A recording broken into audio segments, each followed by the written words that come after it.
Hello, everyone. My name is Mike Ryan. I'm Department Head for Economics and Finance here at UNG. I want to talk to you a little bit about some of the programs that we offer within our department. And I want to share a couple items here from this PowerPoint, which I think I have set up now, and just kind of roll through them with you. My name is Mike Ryan, as I mentioned, and my email address. If you have questions or any items you want to check with me or check with your instructor, check your advisors, my email address is mike.ryan@ung.edu. Please check in with us. Any big questions, little questions, anything, it's fair game. So in terms of finance, there are different ways to look at it. Really, the biggest challenge across all disciplines or sub-disciplines is really looking at managing risk and return. There's different areas to look at that in terms of commercial banking, insurance, real estate, more on the personal finance side or the business finance, corporate side. So a few options there. And within that, I was too quick on the click, I'm sorry. The finance major at UNG, each finance major has to take investment management, and they also have to take corporate finance. So you'll get those. After that, there are what we call it here 4,000 level electives. They're not really electives. It's just an option, a range of courses which you can select. You could take institutions, you could take real estate, you could take insurance, you could take some combinations in there. But also a few fintech options, and those courses are offered through the University of Georgia as online courses, but they can fit into the finance major. So if you're interested in fintech, you might be able to fit them in there. There are two that you can use within the finance major. We'll talk more about fintech a couple slides down the line. Also, I should mention we've expanded our real estate offerings. We have a new real estate professor who teaches about real estate principles and real estate investments classes. So those could be useful if you're really tracking in that area. I would suggest maybe those two courses, then maybe an internship in real estate. It would make a nice little concentration, unofficial concentration. So some might not call that a concentration, but you'd be targeting that industry, that sub-industry pretty well. In terms of careers and salaries, there are some pretty healthy salaries. It would depend on where you live in the country. It would depend on where you start. These are mean salaries here from 2022. It would also depend on the institution or the organization. But there's a lot of items there. This might sound odd saying this from a finance perspective, but I would try to look for the area where you had the most interest rather than look for the biggest number. If you have the most interest, I think you're going to go farther, you're going to proceed, and you're going to progress farther. That's probably the best strategy, but certainly some relatively nice salaries there. And the past few years, this is a great job market right now, as you probably know. I've had business people check with me and say, hey, we need to hire someone. We want to list it on Handshake. Can you tell people? Can you let students know? They're sometimes looking to hire graduates and pay them over $100,000 to start. That's not usually the case, and you see these means. That's not something we can always count on throughout history, but right now there's been some hot demand in the job market. One big thing that ties into that is finance internships. I listed just a few here, but we've had finance internships at Alta Vista, Federal Bureau of Investigation, Home Depot, J.D. Stratford, Mansfield, Matthews Real Estate, Modern Woodsman, Morgan Stanley, Packard Capital, Porsche International in the finance area, State Farm, Siphon Logistics, and UBS Investments Bank. Those items are critical. And to share a little quick story, goodness now, for me, it's just 34 years ago, I had an internship with a bank in Florida and in between my junior and senior year in college. And then that next year, in April of my senior year, we were all interviewing. And in that interview process, I sat there and there's 20 people interviewing for a job with a bank. And I thought, well, they're going to hire 2 or 3 people. So 2 out of 3 out of 20 have kind of good odds. Then I found out that there were 4 days of interviews. They were hiring 2 or 3 people, and there were about 80 students or 80 applicants coming in. And I actually got one of the positions. And I'd say the biggest reason for my success in that search was having the internship the prior year.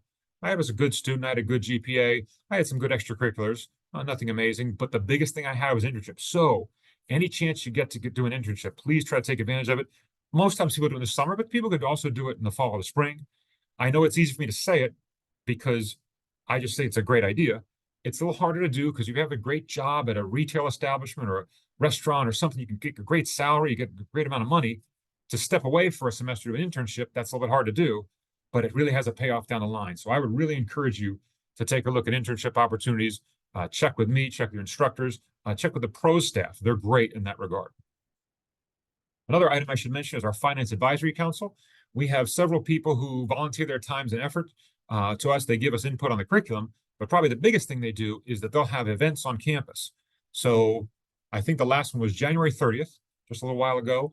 up in Dahlonega, and several people from several representatives from these businesses came and had a little networking event. And they were there from about 9 to 10:30 in the morning, one time up in the Dahlonega campus in the ballroom in the control building.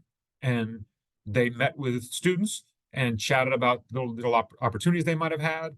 They got a chance to network and just practice some of the soft skills. And also you get pros credit for it and a little bit of breakfast. So there were some really significant positives to the Finance Advisory Council. And if you notice, some of these names were also on the list of internship opportunities. And some of those names are on this next slide in terms of job placement. In fact, if you look back, and I could scroll back and forth, but that would cause headaches. But if you look back, a lot of the items were their internships, and then there were activities from the Finance Advisory Council, then became job placement. So the point I'm trying to make is the more you can get involved with the Finance Advisory Council, the internship opportunities and so forth, you've got your foot in the door in many places, and you're already known. It's a great opportunity. Please, as much as you can, as much as it fits in your schedule, please try to take advantage of it. In terms of clubs and activities, we have a few. I guess the biggest one right now, I guess the most students involved, I would say, is the Student Managed Investment Club. They have various activities, but probably the most important, the most noteworthy they have is that they, a year ago, got the UNG Foundation to provide them with $50,000 with which to make live investments. So they don't get to keep the money. The money is still within the UNG Foundation, but they get to play with the money. They get to choose the investments they want to make, the sectors they want to make. That's a great experience, and that looks great on a resume also. Might be something you really enjoy. And it's also, I should mention, this is open to majors, finance, accounting, kinesiology, history, math, art, whoever wants to be involved. It doesn't have to be a finance major, but for finance majors, this would be a great opportunity in particular. Also, we have Bloomberg terminals now. Thanks to the dean who put this together for us. We have Bloomberg terminals there. There are 4. You see a photo of them right there. To provide extensive financial information. Those are in the Dahlonega campus, and that's the photo you see there. There are also 2 here in the Gainesville campus, where I am right now. So there's opportunities there to use this data. There's opportunities to get certification, another great thing in your resume. There's opportunities to dig in. You could use this for research you want to conduct. Some of our faculty are using it for research. You might be able to work with them and find a faculty member who wants to do research with you. A lot of possibilities here, and the Bloomberg terminals really make that possible, really expand those opportunities. We have also a real estate club. I mentioned before the real estate offerings we have. Well, our new faculty member is James Young. And James Young generally will have a Dahlonega schedule in the spring and a Gainesville schedule in the fall. It sometimes switches, but my point is he's on both of those campuses. And he's very involved in the real estate club. Real estate is essential. There's no greater investment or no more consistent investment, I guess you'd say, than real estate. And he's very energetic. If you were to put together some information on the real estate club, be active there, take some of the courses I mentioned, internship, you'd really set yourself up well. And you might have also seen there are real estate individuals on our Finance Advisory Council. So a lot of opportunities there if that's your area of sub-interest, because within finance, we really have real estate, insurance, commercial banking, financial planning. There's a few different, I call them sub-disciplines, but within real estate, this would be a great activity. Another item that was across a few different areas was the South State Small Business Competition. We had a group of 5 students go down last year and compete in this item. And I think there are 3 students who are scheduled to go this month to compete. So another thing where you might have some interest, this is Professor Sun here in Gainesville is coordinating this. So if you are in Gainesville, or if you just check online and get her email address, Ming Xing Sun, she's coordinating the small business competition. Another activity we had from the fall was the financial summit. One of our alumnus, or one of our, I guess I'd say one of our alumni, is the correct way to say that, Peter Truong, who works at the Piedmont Group and is also on the Finance Advisory Council, set this up where we had 7 or 8 of our majors go to a meeting with various people from the industry last October. And that's a great chance to network. It's also a great chance to get a little more information, sort of not just the textbook information, but the real world information, and connect the two. So another opportunity, another activity that you might want to consider, the advisory financial summit. Over on the economic side, we've had, for the past year, we've had faculty in Dahlonega and Oconee who've been active in this price data information. They're collecting information on the cost of living and the change in those areas. There isn't really information at the local level. And the what they call C2ER, or Community Council for Economics Research, C2ER is the abbreviation. They collect data, we contribute to them, and then we can compare it to smaller or medium-sized cities across the whole country. Some of our students have also presented their research at different opportunities at UNG or outside of UNG across the state. So that was, by the way, that is Professor Wu in Dahlonega and Professor Manley and Professor Han in Oconee.